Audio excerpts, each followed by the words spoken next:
relationship and sex therapist, though, Korey McWilliams. He's here to help us face our fears. Good morning, Korey. Good morning. Thank you for having me. Yeah, thank you for being here. So there's 3 topics you want to talk about.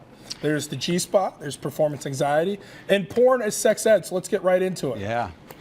I'm sorry. So I'll start with the immature. I'm already giggling. I'm so G-spot. immature. We're going to start with the G-spot here. Yeah, the G-spot. So Yeah. does it exist? Well, there is definitely an area inside just beyond the vaginal opening, on the upper wall, around the upper wall of the vagina, that for some people, when stimulated, does result in a lot of feelings of sexual pleasure. For some people, it can be orgasmic. So now there's a struggle for men to typically find that as in one of those things that they're uncomfortable to talk about with their sexual partner or just to share with anybody in general. Well, I think part of the problem is that not every female body can experience the pleasure from G-spot stimulation. So, you may go looking for it, the partner might not know how to direct you, you may not experience any pleasure at all. What I hate is when we put too much emphasis on another body part that women can feel insecure about because it doesn't work the way it's supposed to, right? So some people can experience sensation, some can't. Don't get attached to the idea that this is the end-all be-all of, sexual experience. Okay. I want to know, is this how you talk about sex with your friends? You have very defined. No. What's this definition? I'm on I love TV, it. so yeah. Okay, so how about the Good. guys? Because sometimes if they don't feel like they're pleasuring their women, then they get like performance anxiety. Yeah, performance anxiety is just a killer, right? And You have to shed some light, Korey. I don't know anything about this. well, there's probably some of the common things that really take men out of being present with the sexual experience.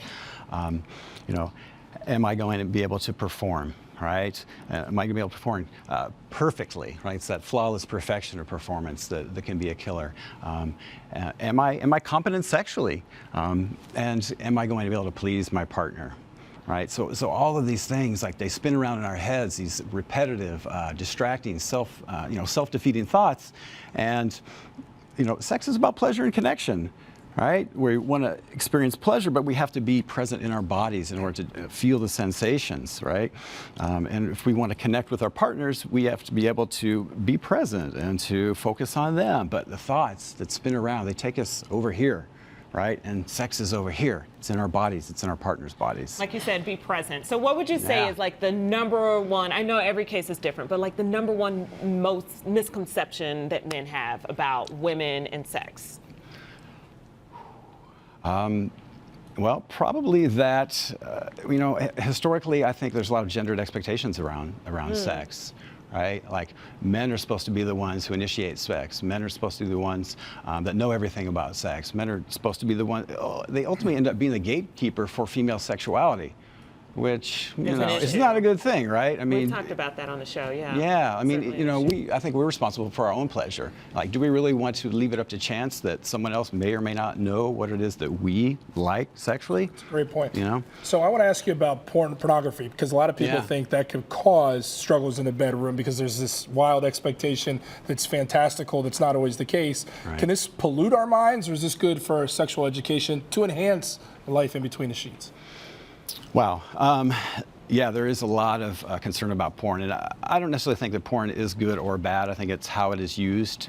A lot of times what happens is porn gets blamed for other problems that we have. So if we have a lot of anxiety, like I just talked about, or if we are really depressed, or if we have a personality that kind of fixates on things, then we can spend a lot of time with porn, and then what ends up happening is then we oftentimes get very kind of stereotyped ways of dealing with our own sexual arousal, so that when we get in situations where we are with partners, it's nothing like porn. It's nothing like the experiences we've had with porn. So it makes it very difficult to kind of replicate that experience, when porn's not around. Very interesting. Well, Korey, there's so much more to talk about. We're going to have to follow up with this one for another time. Also, guys, stay away from the whiskey. That'll hurt you, too. You can reach out to Korey if you need some help. Visit his site, KoreyMcWilliams.com. Thanks so much for the male perspective. I think it's absolutely paramount.